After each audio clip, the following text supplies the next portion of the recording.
Hello, dear students. Welcome at Dala Education Group.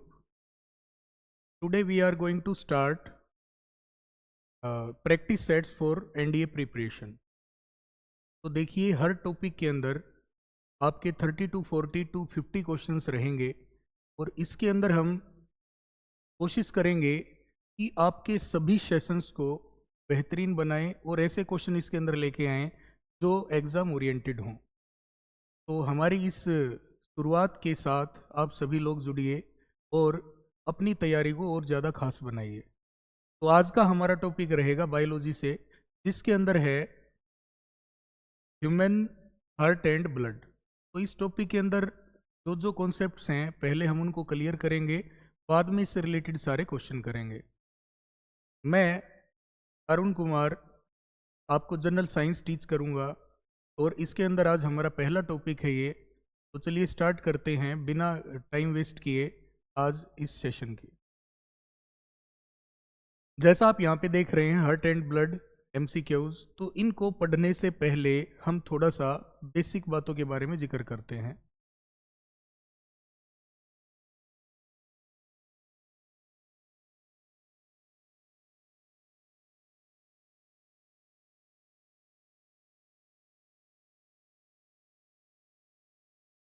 सबसे पहले बात करते हैं हार्ट की।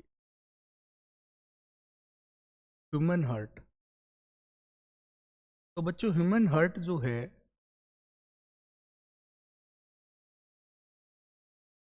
द स्टडी ऑफ हार्ट क्या कहलाता है? कार्डियोलॉजी।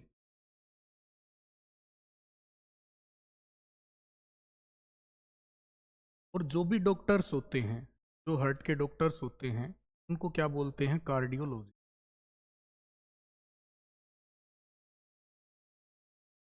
हार्ट के अंदर टोटल वाल्व कितनी होती हैं? 4। और हार्ट के अंदर चैम्बर कितने होते हैं ह्यूमन हार्ट के अंदर? ये भी कितने रहेंगे? 4। यहाँ पर चैम्बर भी 4 हैं और वाल्व भी 4 हैं। और हार्ट की जो बीट है, हार्ट बीट की साउंड क्या रहेगी? तो ये रहेगी लब डब। लब डब की साउंड हार्ट हमारा करता है। और जो हार्ट बीट है ये 72 टाइम्स पर मिनट रहती है।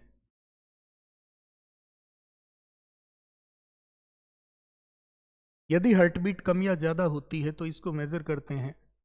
हार्ट बीट कम ज़्यादा होगी तो इसको कंट्रोल भी किया जाता है। तो देखिए हार्ट बीट को मेज़र करने वाला जो डिवाइस होता है उसको बोलते हैं स्टेथोस्कोप। और हार्ट बीट को कंट्रोल करने वाला जो होता है वो होता है पेसमेकर। तो यहाँ पर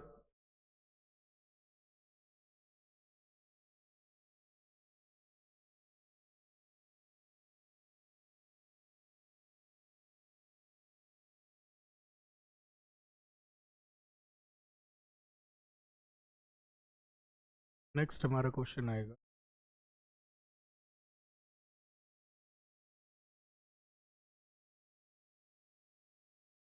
स्टेथोस्कोप।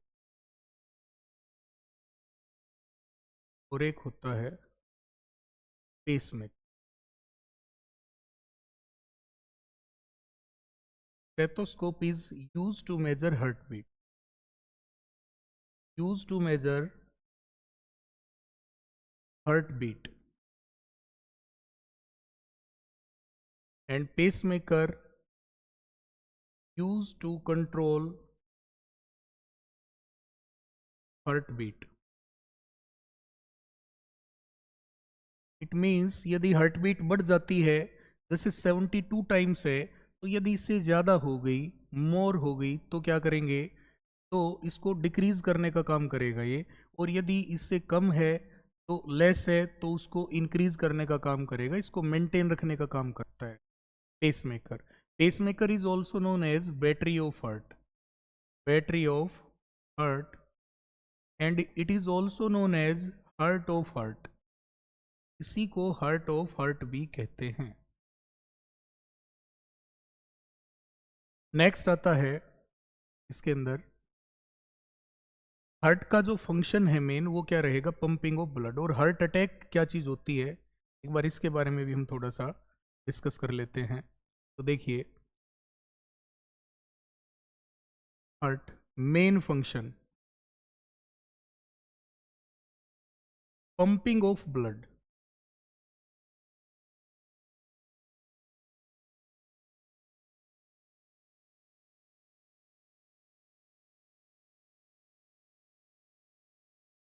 डिजीज कौन सी होती है? Heart attack. हार्ट अटैक कब आता है? जब बॉडी के अंदर कोलेस्ट्रॉल ज़्यादा हो जाए, तो जब लिपिड इंक्रीज होते हैं, लिपिड जब इंक्रीज होते हैं, तब ये कोलेस्ट्रॉल की फॉर्मेशन में जाते हैं।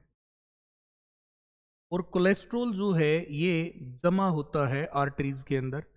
जो आर्टरी होती हैं हमारी, सबसे मोटी नस होती हैं, जो थिकेस्ट ब्लड वेसल होते हैं, उनके अंदर ये जमा होने लगता है। और जब कोलेस्ट्रॉल ज़्यादा जमा हो जाता है, तब ब्लड फ्लो रुक जाता है, और ब्लड यदि हार्ट तक नहीं पहुंचता, तो उस केस के अंदर क्या होगा? Insufficient supply of blood to the heart is the major cause of heart attack. मेरे ख्याल से बात क्लियर हो गई है ये। तो देखिए, जो लिपिड हैं ये कोलेस्ट्रॉल की फॉर्म में गए और फिर बाद में यहाँ पे आर्टरी के अंदर ये जमा हो जाते। अब हार्ट अटैक का मेन रीज़न यदि पूछता है, कभी भी मेन रीज़न यदि पूछता है, तो रहेगा insufficient supply of blood to the heart. Is it clear? जब भी हमारी वेसल के अंदर से ब्लड फ्लो नहीं होगा अच्छे से, तो क्या होगा? हार्ट के पास कंप्लीट ब्लड नहीं जाएगा और हार्ट अटैक का कारण बनता है ये। चलिए नेक्स्ट कॉन्सेप्ट पे चलते हैं। देखिए, मान के चलिए ये आपका हार्ट है और ये इसके चैम्बर है। तो यहाँ हम देखेंगे कि मैं ऐसे खड़ा हूँ, तो ये राइट साइड है और ये लेफ्ट साइड है।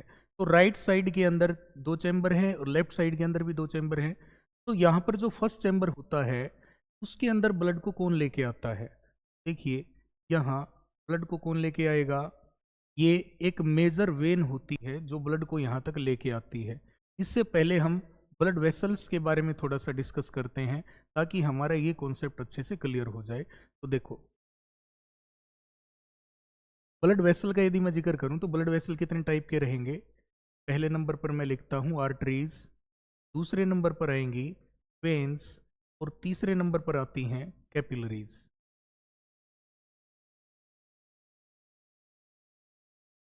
आर्टरीज जो होती हैं, ये दे हैव थिकेस्ट वॉल। इनकी जो वॉल होती है थिकेस्ट होती है, ये इनके कंपेयर में लेस थिक होती है। और ये कैसी होती हैं? Hair like structure. ये हेयर लाइक स्ट्रक्चर होती हैं, बिल्कुल बाल जैसी पतली होती है। आर्टरीज के अंदर ऑक्सीजनेटेड ब्लड होता है, ऑक्सीजनेटेड ब्लड ये आर्टरीज के अंदर होता है। और वेन्स के अंदर कैसा होगा? डीऑक्सीजनेटेड। और ये क्या करती हैं? They helps to join. ये ज्वाइन करती हैं किस किस को? आपस में जोड़ने का काम करेंगी आर्टरीज एंड वेन को। आर्टरीज एंड वेन, ये इन दोनों को जोड़ने का काम करेंगी।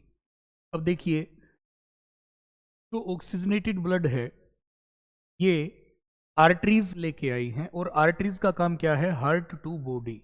ये हार्ट टू बॉडी, यहाँ से क्वेश्चन बनता है आपका, तो इसलिए मैं कॉन्सेप्ट बता रहा हूँ। और इसके अंदर क्या रहेगा बच्चों? ये आएगा body to heart, body to heart. ये बात आपको याद रखनी है। इसके अंदर मेन कौन आएगा? इसके अंदर मेन रहेगी ओर्टा। ओर्टा सबसे लार्जेस्ट और सबसे थिकेस्ट आर्टरी होती है। और इसके अंदर क्या आता है? वेन्स के अंदर आएगा वेना कावा, ये होती है। और ये सबसे ज्यादा कैपिलरी कहाँ पे होती हैं? ब्रेन के अंदर, in brain. I hope all questions are clear. Next concept इसके अंदर हम पढ़ेंगे,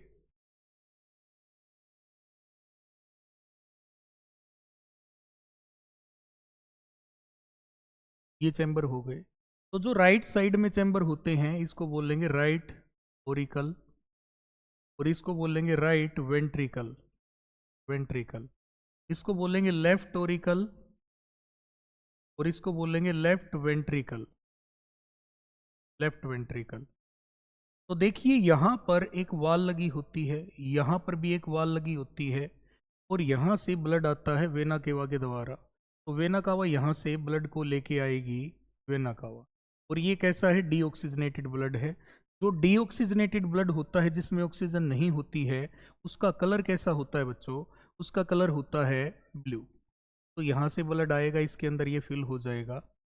इसके बाद ये यहाँ पर एक वाल लगी होती है, इस वाल के बारे में आपको समझाएंगे अभी। फिर इससे होता हुआ ब्लड नीचे जाएगा, और फिर यहाँ से ब्लड जो है वो लंग्स के पास जाएगा, ये लंग्स के पास ब्लड जाएगा। तो देखिए वेना कावा लेके आई, और ये क्या है यहाँ पर,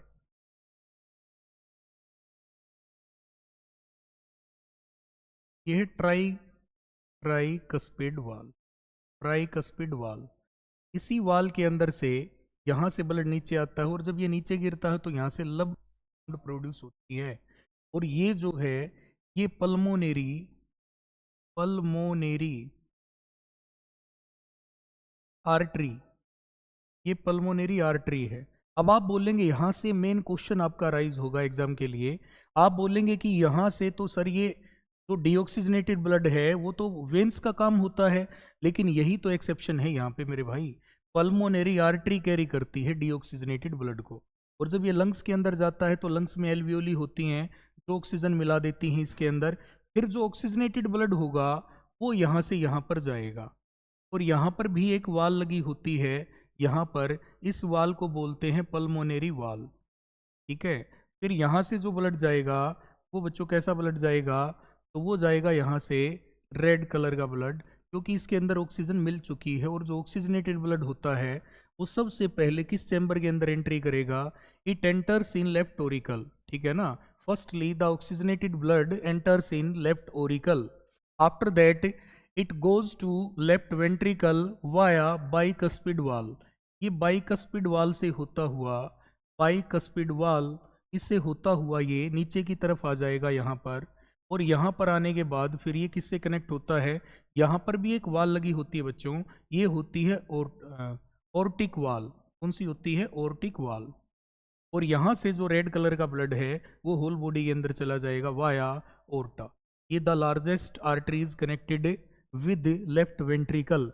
यहाँ से जो रेड कलर का ब्लड है ये ऑक्सीजनेटेड ब्लड है, इसके अंदर ऑक्सीजन मिली हुई है, और ये सारा का सारा बॉडी तक ट्रांसफर हो जाएगा।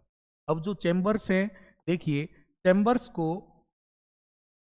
को अलग कौन करता है, जो ये चैम्बर्स होते हैं इनको अलग करने वाली होती है सेप्टम। क्या होती है, सेप्टम। और यहाँ पर वाल कितनी हो गई, एक वाल, दो, तीन और चार, चार वाल यहाँ पर हो गई हैं, और चार चैम्बर हो गए हैं। सारा फंक्शन मैंने समझाया, दोबारा से बताता हूँ। जो डीऑक्सीजनेटेड ब्लड है वो वेना कावा से आता है, और फर्स्ट चैम्बर राइट ओरिकल के अंदर एंटर करता है, फिर बाइकस्पिड वाल से होता हुआ नीचे जाता है, और फिर पल्मोनेरी वाल्स, पल्मोनेरी आर्टरी के द्वारा ये लंग्स तक जाता है। फिर पल्मोनेरी वेन जो है ऑक्सीजनेटेड ब्लड को कैरी करके लेफ्ट ओरिकल के अंदर लेके जाती है। यहाँ पर बाइकस्पिड वाल जो है, या इसी वाल को क्या बोलते हैं बच्चों, मिट्रल वाल, इसी को मिट्रल वाल भी बोला जाता है। और यहाँ से ब्लड आएगा नीचे, फिर ऑर्टिक वाल से होता हुआ ये पूरी बॉडी के अंदर ट्रांसपोर्ट हो जाता है। तो ये एक छोटा सा कॉन्सेप्ट है जिसके अंदर ये सारी चीज़ें होती हैं। ये तो था हमारा हार्ट से रिलेटेड कॉन्सेप्ट, और थोड़ा सा हम पढ़ेंगे किसके बारे में, ब्लड के बारे में। देखिए ब्लड के बारे में यदि हम बात करें तो जो ब्लड होता है ये कनेक्टिंग टिश्यू होता है, connective tissue. It helps to connect the all bodily organs. अब कनेक्टिव टिश्यू है लेकिन किस फॉर्म में है, लिक्विड फॉर्म में है। And why our blood is in liquid form, then the answer will be due to presence of plasma, because plasma contain more than 90% water। Blood के component यदि हम पढ़ेंगे तो देखो इसके अंदर क्या क्या आएगा, एक तो इसके अंदर HB आता है, और एक ब्लड के कंपोनेंट के अंदर ही क्या आएगा, प्लाज्मा। और एक ब्लड के कंपोनेंट के अंदर ही क्या आएगा, ब्लड कॉर्पुसल।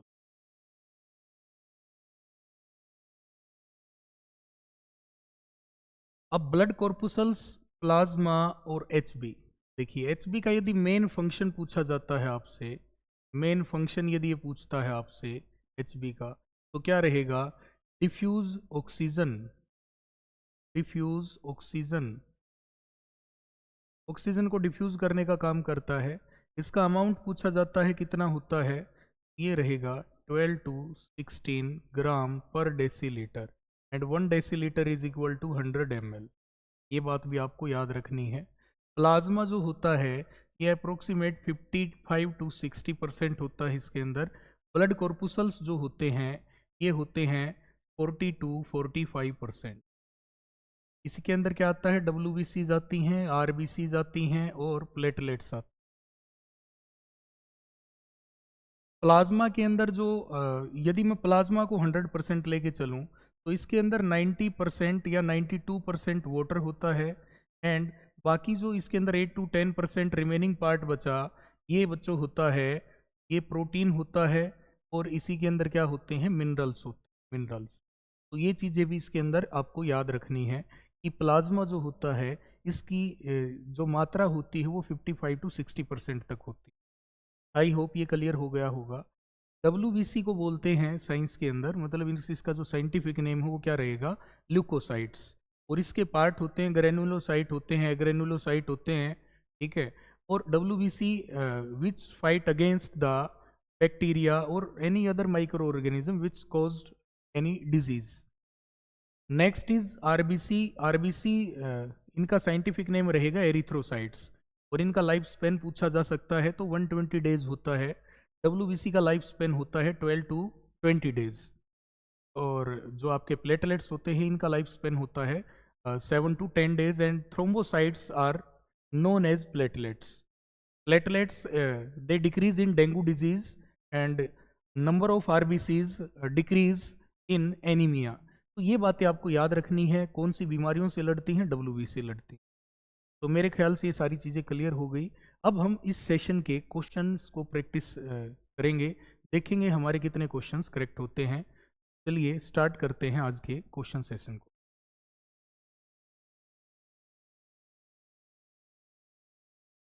फर्स्ट क्वेश्चन है आपके लिए, which chamber of the heart receives deoxygenated blood from the body. First option is left atrium, second option is right atrium, third option is left ventricle, D option is fourth option is right ventricle. देखिए, receive deoxygenated blood from the body, तो मैंने आपको ये बात बताई थी यहाँ पे, तो हम इस चीज़ को यहाँ पे समझेंगे। देखो ये 4 चैम्बर हैं, तो बॉडी से जैसे ही वेना कावा ब्लड लेके आती है तो पहले डीऑक्सीजनेटेड ब्लड कहाँ पे एंटर करता है, तो ये फर्स्ट है हमारा राइट ओरिकल, राइट ओरिकल। यही हमारा क्वेश्चन बन गया। तो देखो हमारा क्वेश्चन देखते ही सोल्व हो गया यदि आपने अच्छे से कॉन्सेप्ट को पढ़ा है तो हमारा आंसर यहाँ पे क्या हो गया, राइट ओरिकल और right atrium. Is it clear? Next question is, अगला क्वेश्चन है, what is the function of haemoglobin in blood. बताइए, what is the function of haemoglobin in blood. A option is transport oxygen, B option is fight infections, C option is clot blood, and D option is digest food. Hemoglobin is mainly used for carrying oxygen via blood to all bodily organs. Then our answer will be A. A is the right option. And HB composition देखिए, HB जो होता है haemoglobin, इसके अंदर दो चीज़ें रहेंगी। एक तो रहेगा हिम, हिम क्या होती है, एक डाई होती है, और एक होता है ग्लोबिन। ग्लोबिन इज प्रोटीन, ये क्या रहेगा बच्चों, protein, and haem is dye. Dye कितने परसेंट होती है, ये होती है अप्रोक्स 4%, एंड प्रोटीन जो होता है ये होता है 96%। और जो डाई होती है बच्चों, इसका जो कलर होता है, डाई का कलर, कलर कैसा रहेगा इसका, रेड, रेड कलर होता है इस डाई। इसीलिए जब ऑक्सीजन के कंटेक्ट में ये आता है तो ये कलर अपीयर होता है और ये प्रोटीन होता है। एच कैसा रहना चाहिए हमारी बॉडी के अंदर, इसकी मात्रा कितनी होनी चाहिए, तो 12 to 16 ग्राम पर डेसीलीटर। यदि इससे कम होता है तो, और इससे ज़्यादा होता है तो क्या होता है, देखो इससे ज़्यादा होगा तो सिडरोसिस डिजीज हो सकती है, और कम के अंदर क्या हो जाएगा, anaemia.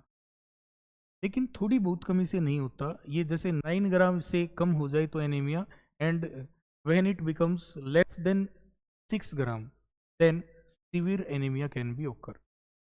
Is it clear? Next अगला क्वेश्चन आता है के अंदर, what is the normal pH of human blood? 6.8, 7.4, 8.2, 7.0। What is the normal pH of human blood? pH stands for power of hydrogen. pH stands for power of hydrogen.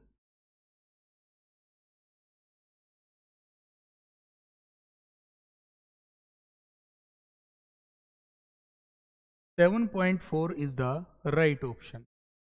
But यहाँ पे हम देखो एक चीज़ नोट करेंगे, यदि 7.4 से लेस हो जाए pH वैल्यू तो क्या होगा, और इससे ज़्यादा हो जाए, मोर हो जाए तो क्या होगा, ये भी आपका इम्पोर्टेंट पॉइंट यहाँ से आप नोट करेंगे। If the pH becomes less then 7.4, यदि 0.12325 0.5 तक यदि इफेक्ट आता है तो नो प्रॉब्लम, लेकिन उससे भी नीचे जाती है तो एसिडोसिस डिजीज हो जाएगी। क्या हो जाएगी बच्चों? Acidosis disease, acidosis disease. और यदि ज़्यादा हो जाता है तो क्या होगा, देखो तो इसके अंदर आ जाएगा अल्कालोसिस, अल्कालोसिस डिजीज। और जो अल्कालोसिस डिजीज होती है, एल्कलाइन नेचर बढ़ेगा। देखो 7 जो वैल्यू होती है, क्योंकि पीएच की वैल्यू कितनी होती है, 0.14 तक होती है। यदि मैं सेंटर पॉइंट 7 लेता हूँ, इससे यदि लेस रह गई या इससे ज़्यादा हो गई तो इधर एल्कलाइन होता है। एल्कलाइन, एल्कलाइन का मतलब क्या होता है, बेसिक, बेसिक नेचर होता है, और इधर क्या होता है, एसिडिक नेचर होता है। तो ये बात आपको याद रखनी है, यदि लेस देन 7.4 हो जाए तो एसिड की तरफ बात जाएगी, और यदि मोर देन 7.4 हो जाए तो एल्कलाइन नेचर की तरफ बात जाएगी। मेरे ख्याल से ये पॉइंट भी आपका क्लियर हो गया है। तो चलिए अगले क्वेश्चन पे चलते हैं। नेक्स्ट क्वेश्चन है, which blood vessel carries oxygenated blood from the lungs to the heart? Pulmonary vein, pulmonary artery, aorta, superior vena cava. कौन सा ब्लड वेसल कैरी करता है ऑक्सीजनेटेड ब्लड को from the lungs to the heart? हमारे lungs से heart तक, ठीक है ना, हमारे लंग्स से हार्ट तक कौन सा ब्लड वेसल ऑक्सीजन युक्त खून को लेके जाता है? तो देखो मैंने आपको पहले बताई थी ये चीज़, जब 4 चैम्बर हैं यहाँ पे, तो ये हमारे लंग्स हैं, और लंग्स से जो ब्लड जाएगा तो कौन लेकर जाएगा, ये ब्लड वेसल जो होता है ये पल्मोनरी, पल्मोनरी वेन होती, क्योंकि ये एक्सेप्शन है, ये एक्सेप्शन केस है। अब एक्सेप्शनल केस क्यों है ये?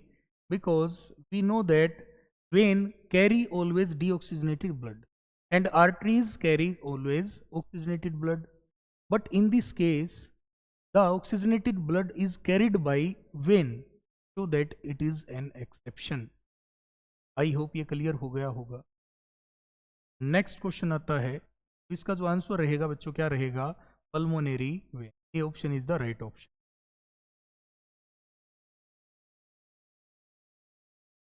नेक्स्ट क्वेश्चन है आपका, विच component of blood is responsible for clotting? Red blood cells, white blood cells, platelets, plasma. Which component of blood is responsible for clotting? तो क्लोटिंग के लिए कौन जिम्मेदार है यहाँ पे, तो क्या लिखेंगे, प्लेटलेट।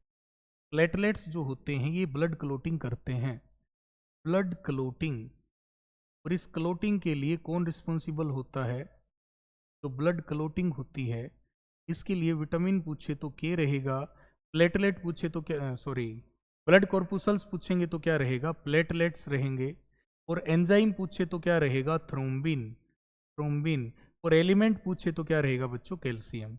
और प्रोसेस का नाम यदि ये पूछता है, प्रोसेस का नाम क्या रहेगा, थ्रोम्बोसिस। थ्रोम्बोसिस। ये 4 से 5 क्वेश्चन आपके बनते हैं। जब भी चोट लगती है तो ब्लीडिंग होती है, तो वहां पर क्लोट की फॉर्मेशन के लिए कौन रिस्पॉन्सिबल है, तो क्लोट की फॉर्मेशन के लिए कौन रिस्पॉन्सिबल होगा, इसके अकॉर्डिंग प्लेटलेट्स। और बाकी जितनी भी चीजें हैं मैंने सारी यहाँ पर डिस्क्राइब की। Is it clear? चलिए नेक्स्ट क्वेश्चन पे आते हैं। The heart is enclosed in a protective sac card. जो हार्ट होता है वो एक प्रोटेक्टिव सैक के अंदर कैप्चर होता है, ऐसे उसके अंदर एनक्लोज होता है, बंद होता है। तो वो जो सैक होती है, जो आउटर कवरिंग होती है, उसको बोलते हैं पेरिकार्डियम। क्या बोलेंगे, पेरिकार्डियम। तो देखो, myocardium, pericardium, endocardium, epicardium. Epicardium देखो, जो पेरिकार्डियम है ये फर्स्ट लेयर होती है, उसके बाद मायोकार्डियम होती है, फिर एंडोकार्डियम होती है। तो यहाँ पर फर्स्ट ही पूछा है तो क्या लिखेंगे, पेरिकार्डियम। पेरिकार्डियम। और जो ये 3 होती हैं लेयर, ये पेरिकार्डियम, मायोकार्डियम, एंडोकार्डियम, ये 3 लेयर्स होती हैं, ये याद रखनी है आपको हार्ट के अंदर। तो जो एनक्लोज होता है वो पेरिकार्डियम के अंदर होता है। Is it clear? Next question is,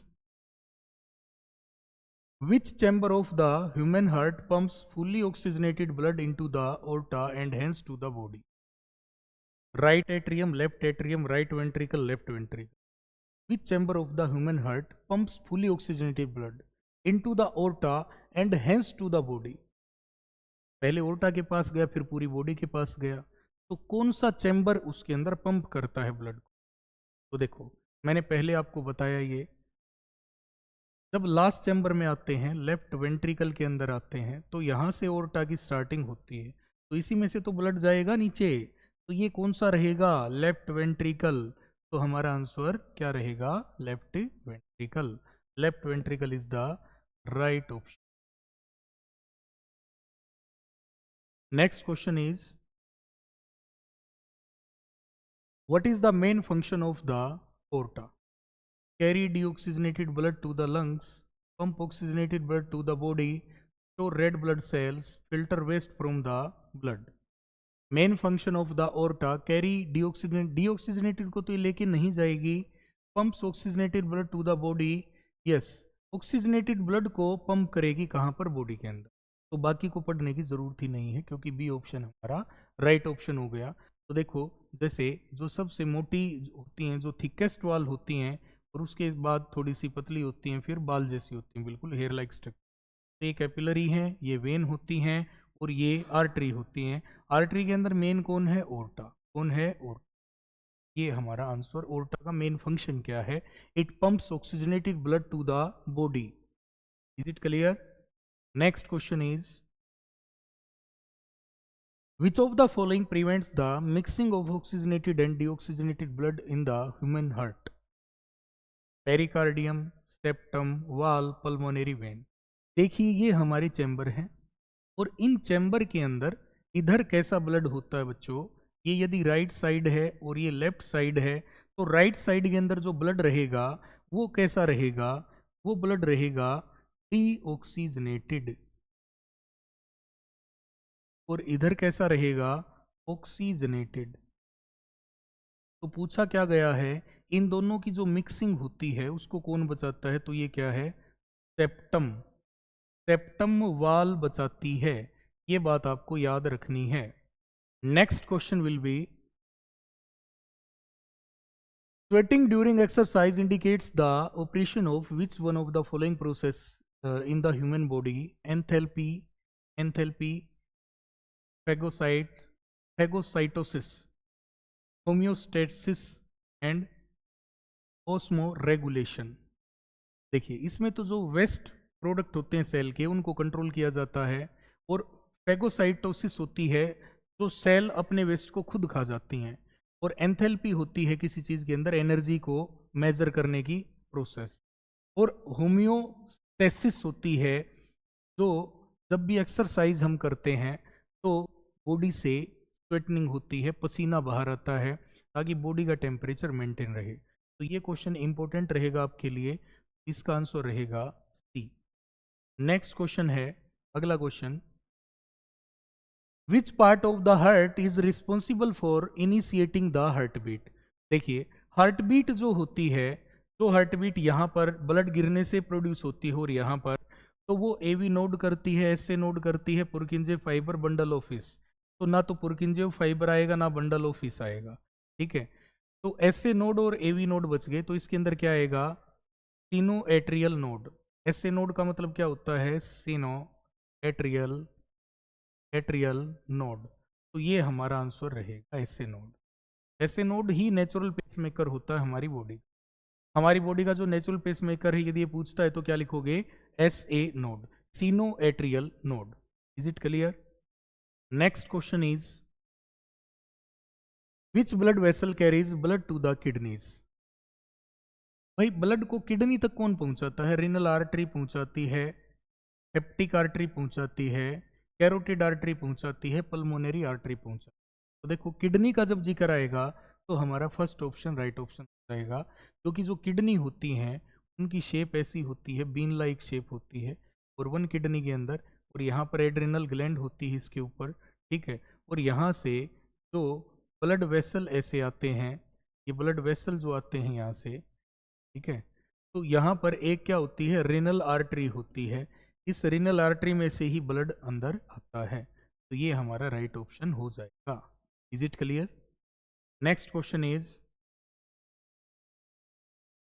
which of the following is known as the universal donor blood group. देखिए यूनिवर्सल डोनर ब्लड ग्रुप कौन सा रहेगा, एक तो यूनिवर्सल रिसीवर होता है, एक यूनिवर्सल डोनर होता है। डोनर जो किसी को भी ब्लड डोनेट कर सकता है, तो कौन सा रहेगा, ओ। और यदि इसके अंदर सिंबल दिया जाए तो ओ नेगेटिव रहेगा, ठीक है। और यदि यहाँ पर यूनिवर्सल रिसीवर या रिसिप्टर का जिक्र आए तो क्या रहेगा बच्चों, A B positive, A B positive blood group रहेगा। तो यहाँ पर हमारा आंसर क्या रहेगा, एंड इसमें इंपॉर्टेंट पॉइंट है, ओ ब्लड ग्रुप जो है उसके अंदर एक भी एंटीजन नहीं होता, इसमें केवल एंटीबॉडीज होते हैं दोनों। Next question is what is the function of haemoglobin in red blood cell, carry carbon dioxide, carry oxygen, produce energy, fight infection. Infection से तो लड़ेगा ही नहीं, और प्रोड्यूस एनर्जी, भाई एनर्जी प्रोडक्शन इसका काम है ही नहीं। Carry oxygen, this is the right option, ये ऑक्सीजन को कैरी करता है। तो हीमोग्लोबिन का मेन फंक्शन है जो रेड ब्लड सेल के अंदर है या टोटल ब्लड के अंदर है, वो क्या रहेगा, कैरी ऑक्सीजन, वो ऑक्सीजन को लेकर जाएगा पूरी बॉडी तक काम कर। अगला क्वेश्चन आता है what is the normal blood pressure of a healthy adult. देखिए 18 to 120 mmHg, 120 to 80 mmHg, 110 to 70 mmHg, 140 to 90 mmHg। Firstly mmHg stands for millimeter mercury, और इसके अंदर देखिए यहां पर आएगा 120 टू 80 mmHg। 120 होता है सिस्टोलिक प्रेशर, सिस्टोलिक प्रेशर, और ये होता है diastolic pressure, diastolic pressure. Systolic और डायस्टोलिक के अंदर क्या डिफरेंस होता है, देखिए तो सिस्टोलिक प्रेशर होता है और डायस्टोलिक प्रेशर होता है, इसके अंदर कॉन्ट्रैक्शन होती है, और इसके अंदर क्या होती है, ये कॉन्ट्रैक्शन हो गई, और इसके अंदर रिलैक्सेशन होती है। तो एक बात ध्यान से सुनो, जो पाइप, कोई भी पाइप लेके चलो, आप ये मत मानो ये ब्लड वेसल, आप मान के चलो कोई पाइप है, यदि पाइप पतला है और उसके अंदर पानी का फ्लो बढ़ा दिया जाए तो प्रेशर घटेगा या बढ़ेगा, फ्लो बढ़ेगा तो प्रेशर बढ़ेगा, ठीक है ना। पाइप चाहे वो नैरो है या वाइड है, अब फ्लो बढ़ेगा तो प्रेशर इंक्रीज होता है, और जब कॉन्ट्रैक्शन होती है वेसल्स की ऐसे, तो कॉन्ट्रैक्शन के अंदर तो नैरो हो जाएगा, ब्लड प्रेशर बढ़ जाएगा, रिलैक्स होगा, ब्लड प्रेशर डाउन चला जाएगा। तो ये दो सिस्टोलिक और डायस्टोलिक प्रेशर होते हैं, और ये हाइपरटेंशन भी बोलते हैं। जब 120 से ज़्यादा वैल्यू आती है तो हाइपरटेंशन होती है, और 80 से जब डाउन चली जाती है तो बच्चों हाइपोटेंशन होती है। I hope this is clear. Next question is which component of blood help fight infection. कौन सा ब्लड कंपोनेंट बीमारियों से लड़ता है, इन्फेक्शन संक्रमण से लड़ता है। रेड ब्लड सेल्स नहीं, वाइट ब्लड सेल्स यस। तो इन्हीं को फ्रेंड आर्मी बोलते हैं हमारी बॉडी की, और जो प्लेटलेट होते हैं ये डेंगू डिजीज के अंदर डिक्रीज हो जाते हैं। डेंगू की वजह इसको डेंगी बोला जाता है, और ये डिक्रीज हो जाते हैं कब, डेंगी की डिजीज में। और प्लाज्मा जो होता है, प्लाज्मा का तो इसके अंदर कोई काम नहीं है, ठीक है। Plasma helps to carry digested food in liquid form to all bodily organs, ये बात आपको याद रखनी है। नेक्स्ट पॉइंट इज, अगला पॉइंट आता है, the heart pumps blood to the lungs through which of the following, pulmonary artery, pulmonary vein, aorta, vena cava. जो हार्ट है ये पंप करता है ब्लड को to the lungs through which of the following, भाई blood को heart pump करेगा lungs के पास, किसके द्वारा? देखो ये 4 चैम्बर हैं, अब यहां से कोई ब्लड वेसल है जो लंग्स के पास ब्लड को लेके जाएगा, तो ये ब्लड वेसल कौन सा होता है? Pulmonary artery. पल्मोनरी आर्टरी मैंने आपको पहले ही समझाया था, ये पल्मोनरी आर्टरी रहेगा। This is the right answer, ये हो गया हमारा आंसर। नेक्स्ट आता है, which one of the following statements about arteries and veins is correct? Arteries carry deoxygenated blood and veins carry oxygenated blood. Veins have thicker walls than arteries. Arteries carry oxygenated blood and veins carry deoxygenated blood except pulmonary circulation. Veins have higher pressure than arteries.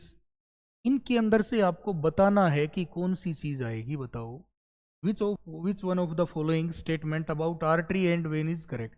तो देखिए जो artery है वो carry करती हैं oxygenated blood को, and veins carry करती हैं डीऑक्सीजनेटेड को, किसको छोड़ के? Pulmonary circulation. तो this is the right option, यही हमारा राइट ऑप्शन है। क्योंकि देखो veins have thicker walls than arteries, veins तो थिक नहीं होती, आर्टरी थिक होती हैं। आर्टरीज कैरी डीऑक्सीजनेट, ये यहीं पे गलत हो चुका है। Veins have higher pressure than arteries, बिल्कुल गलत है, क्योंकि वेन्स कैसी होती हैं? थिन होती हैं एज कंपेयर टू आर्टरीज। मेरे ख्याल से ये क्वेश्चन भी क्लियर हो गया। नेक्स्ट क्वेश्चन आता है आपका, देखिए, which of the following heart valves prevents the back flow of blood from the left ventricle to the left atrium? Tricuspid valve, bicuspid mitral valve, pulmonary valve, aortic valve. Which of the following heart valve prevents the backflow of blood from the left ventricle to the left atrium? देखो left ventricle से left atrium में ना जाए खून, तो देखो यहाँ पर ये लेफ्ट एट्रियम है, लेफ्ट वेंट्रिकल है, तो यहाँ पर इससे वापस खून ना जाए, तो ये वाल रोकती है या नहीं? और यही वाल क्या होती है बच्चों? इधर इधर जो होती है वो होती है ट्राइकस्पिड। तो राइट एट्रियम और राइट वेंट्रिकल के बीच में होती है वो ट्राइकस्पिड होती है, और इधर बाइकस्पिड होती है या मिट्रल होती है। P is the right option. I hope ये क्वेश्चन भी क्लियर हो गया सभी का। चलिए नेक्स्ट क्वेश्चन पे चलते हैं। अगला क्वेश्चन आता है, which of the following is the largest artery in the human body? हमारी बॉडी के अंदर सबसे बड़ी आर्टरी कौन सी है? Pulmonary artery, aorta, carotid artery और कोरोनरी आर्टरी। तो भाई ओर्टा रहेगी। द लार्जेस्ट आर्टरी यदि बॉडी के अंदर पूछता है तो कौन सी रहेगी? Major artery. तो सबसे बड़ी जो आर्टरी है वो ओर्टा होती है, जो हार्ट के लास्ट चैम्बर से कनेक्ट होती है लेफ्ट वेंट्रिकल से, और बॉडी के अंदर ब्लड को पंप करती है। Is it clear?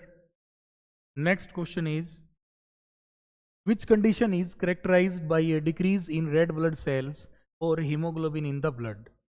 देखो कौन सी कंडीशन में जो रेड ब्लड सेल हो डिक्रीज हो जाती हैं या हीमोग्लोबिन ब्लड के अंदर डिक्रीज हो जाता है? ल्यूकेमिया नहीं, ल्यूकेमिया क्या होता है बच्चों? ब्लड कैंसर होता है, ब्लड कैंसर। और ब्लड कैंसर के अंदर हमेशा WBC क्या होंगी? WBCs इंक्रीज हो जाएंगी। और ये हीमोफीलिया है, इसके अंदर क्या होता है? ये ब्लीडर्स डिजीज मानी जाती है, ब्लीडर्स डिजीज, ठीक है ना। Anaemia, yes, deficiency of blood और deficiency is the right option. Thrombosis is the process in which blood clot form, मैंने बताया था पहले भी, जिसमें ब्लड क्लॉट बनती है वो थ्रोम्बोसिस प्रोसेस होती है। The next question is, what is the life span of a red blood cell? Life span बताना है रेड ब्लड सेल का, आरबीसी का। 30 डेज, 60 डेज, 90 डेज, 120। तो क्या रहेगा? 120 डेज। आरबीसी की जो ग्रेव होती है, आरबीसीज, इनकी जो ग्रेव होती है, ग्रेव कबर होती है, जो ग्रेव यार्ड होता है, वो क्या रहेगा बच्चों? वो रहेगा स्प्लीन। स्प्लीन स्प्लीन के अंदर आरबीसी डेड फॉर्म में चली जाती है, मरने के बाद चली जाती है। ये बात भी आपको याद रखनी। और इनका बायो कनकेव इसकी शेप होती है, और इनका जो कोई भी चाहे आरबीसी हो, डब्ल्यूबीसी हो, प्लेटलेट हो, तो ये कहाँ पे फॉर्म होती हैं? They generates in, they produce in bone marrow. ये भी आपको याद रखना है। नेक्स्ट क्वेश्चन आता है हमारा, विच of the following does not circulate in the blood? देखो ब्लड के अंदर क्या चीज सर्कुलेट नहीं होती है? यहां से ब्लड जा रहा है तो कौन सी चीज सर्कुलेट नहीं होगी?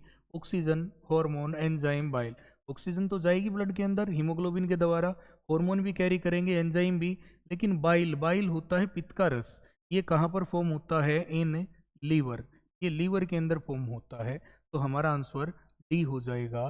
D is the right option. D is the right option. Next question is, which of these is a function of the lymphatic system related to the circulatory system? Lymphatic system कैसे relate करता है circulatory system से? देखो, oxygen transport नहीं, oxygen तो भाई blood के अंदर जाती है। Transport of fatty acid and immune response, haemoglobin production, blood clotting, ये भी नहीं होगा, हीमोग्लोबिन भी नहीं। तो ट्रांसपोर्ट ऑफ फैटी एसिड जाएंगे, फैट एब्जॉर्ब करने का काम होगा, एंड इम्यून रिस्पॉन्स, और इम्यूनिटी जो हमारी होती है वो लिम्फोसाइट बोलते हैं ना, लिम्फोसाइट। तो लिम्फोसाइट यदि बढ़ती हैं या घटती हैं तो उनसे इम्यून सिस्टम अफेक्ट होता है। ये बात भी आपको याद रखनी है। B is the right option of this question. And next question is, which part of the human heart is responsible for pumping oxygenated blood to the rest of the body? कौन सा पार्ट ह्यूमन ब्लड के अंदर, sorry human heart के अंदर ऐसा है जो responsible है for pumping oxygenated blood to the rest of the body? भाई ऑक्सीजनेटेड ब्लड को पूरी बॉडी के अंदर जो पंप करता है, राइट एट्रियम है, left atrium, right ventricle, left ventricle. तो बच्चों यहाँ पर आंसर रहेगा लेफ्ट वेंट्रिकल, क्योंकि 4 चैम्बर हो गए। तो right Oracle, left Oracle, right ventricle, left ventricle.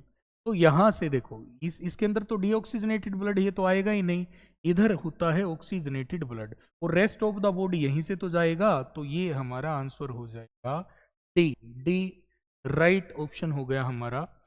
चलिए अगला क्वेश्चन है, which blood component plays a key role in maintaining blood pressure?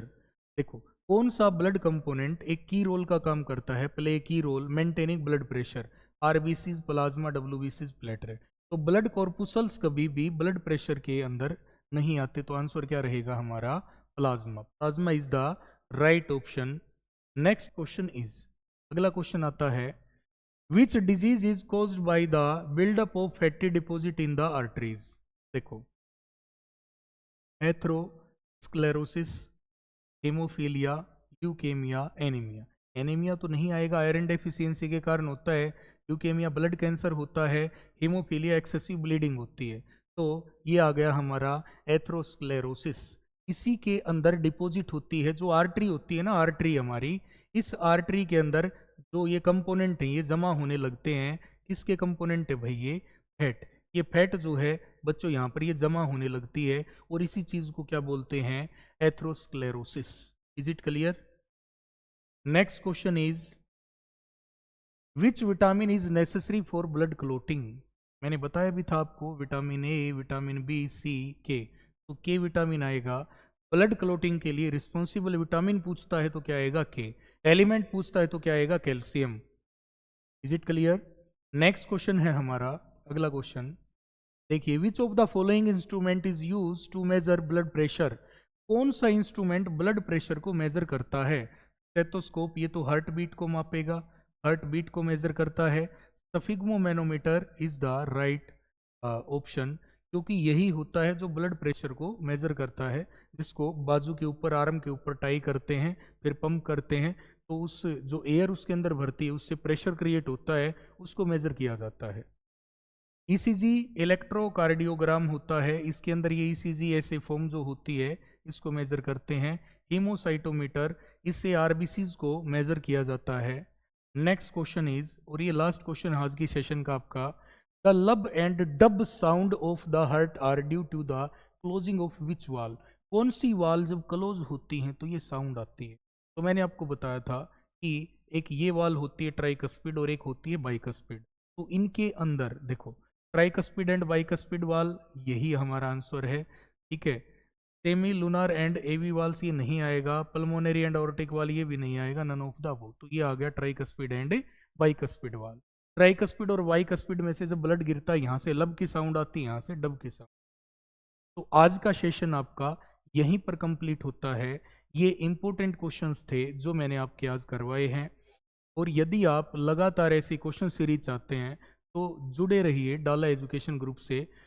और इसी के ऊपर आपको लिंक मिलेगा कि कौन सी साइट पे आप विजिट कर सकते हैं। और आपको ऐप के बारे में भी सर जानकारी देंगे, और पहले भी बताया है, तो आप वो ऐप भी डाउनलोड कर सकते हैं। और कंप्लीटली जो भी बच्चा इस सेशन को देखे तो ज़रूर कमेंट करना कि सेशन कैसा लगा, और कोई भी आप अपना सुझाव देना चाहते हैं तो वो भी कमेंट बॉक्स में छोड़ सकते हैं। तो मिलते हैं नए चैप्टर के साथ, और इसी के साथ सभी बच्चों को जय हिंद।